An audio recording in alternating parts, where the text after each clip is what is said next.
Hello and welcome back to another Snapshot video. Today we're covering 26.2 Snapshot 5, and this snapshot has added a lot. So first thing is, I have not covered these guys at all. These guys are sulfur cubes. Now basically, sulfur cubes are just a mob that you can find in the new sulfur caves, but if you put a block in them, I normally go with oak planks. The physics just turns bouncy and they fly off. So this is one of the cool things that happens in this update. But mainly as a builder, that they finally added blocks to the game. You know, Mojang hasn't added a full block to Minecraft in a year, and I was so excited when I heard they were adding two new block sets to the game, Sulfur and Cinnabar. So this is Sulfur. So Sulfur is like a kind of like sandy texture, I thought. And there's also like a polished version and brick version and chiseled. Sulfur also comes with Sulfur Spike and Potent Sulfur, which is two unique blocks that come with this block set. Sulfur Spike is basically like a retextured dripstone, except it's more like bubbly, I think. Potent Sulfur, on the other hand, can be used for a lot of different things. If you place it in water, it creates this particle effect that when you get in, gives you nausea. Oh, yeah, I'm not standing in that for too long. So with these new blocks, the first thing I do was obviously build my signature house. So here we go. Here's my signature ball house that you may have seen me build in my new building series. So this was the first thing I did. I was desperate. I really wanted to build a house. So I started with the gradient. So I was thinking, well, what could be a good gradient for a house? So I made two gradients, one for Cinnabar and one for Sulfur. My favourite is probably the Sulfur one, because Sulfur's like quite a good filler block between bamboo and birch, or bamboo and just like any other block, like oak, for example.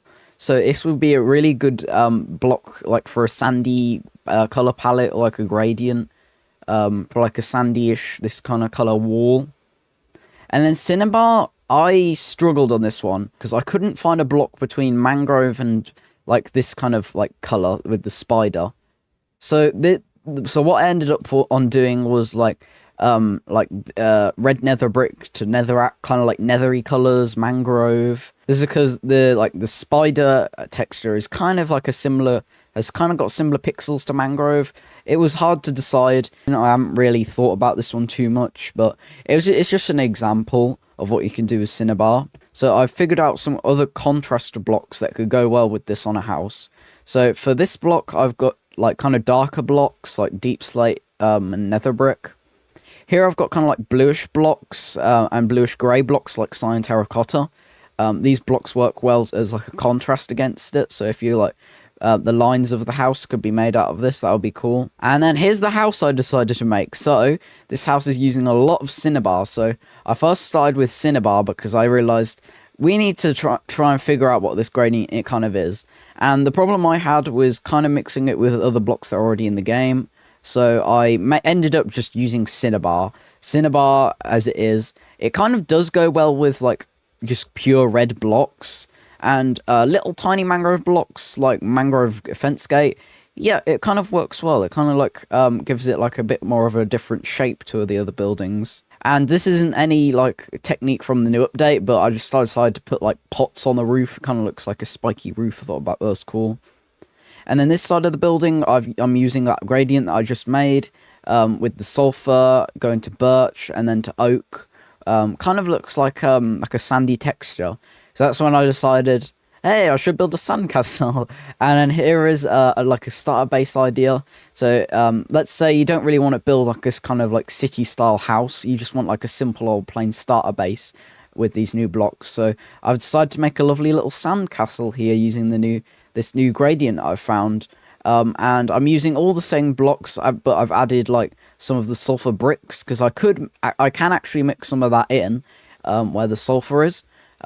So yeah, I've made like a kind of like a sulfuric sandy castle, which is kind of funny because I'm pretty sure sulfur is like a dangerous chemical. I don't know.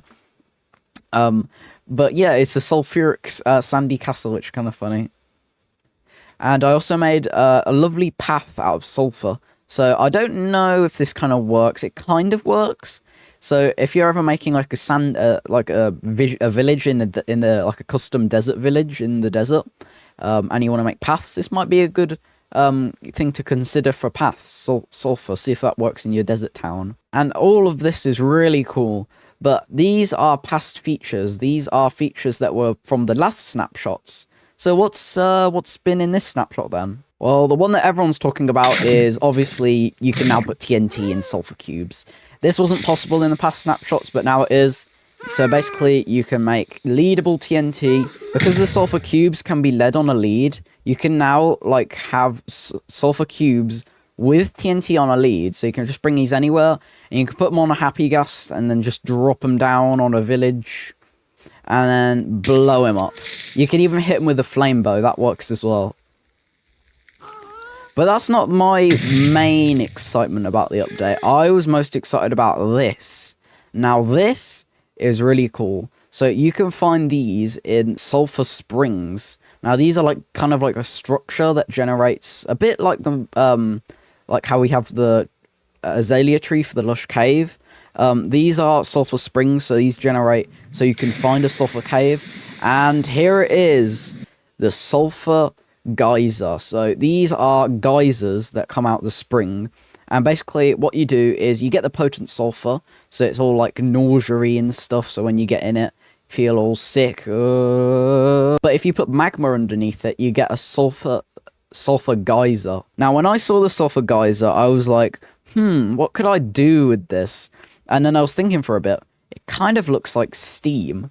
So look at what I've made. It is a steam train, but that's not the main thing. The main thing is this. I have put a sulfur geyser inside of the smoke, inside of like the chimney smokestack of the train. So what I've done here is, if I go inside, is I've done the exact same thing. So potent magma, potent sulfur on top, and then the 2 water.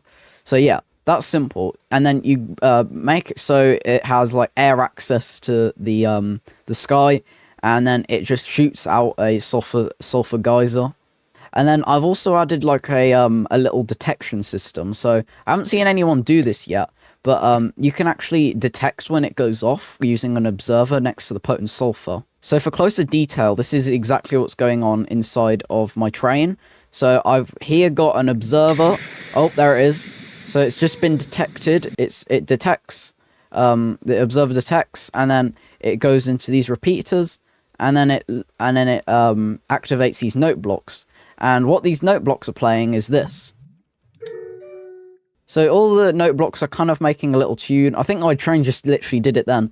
So it's meant to sound like a train whistle. That's what I was going for. Except I'm not a note block expert, so I don't really know how to do this. It's just the observer detects when this sulfur geyser goes off, and then it lets out a redstone signal, and then activates all these note blocks, making like a train toot sound, like a whistle.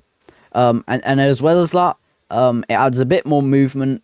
So there's another one here that detects the redstone going on, and it activates his bell, so it rings like, oh, there we go, right on time.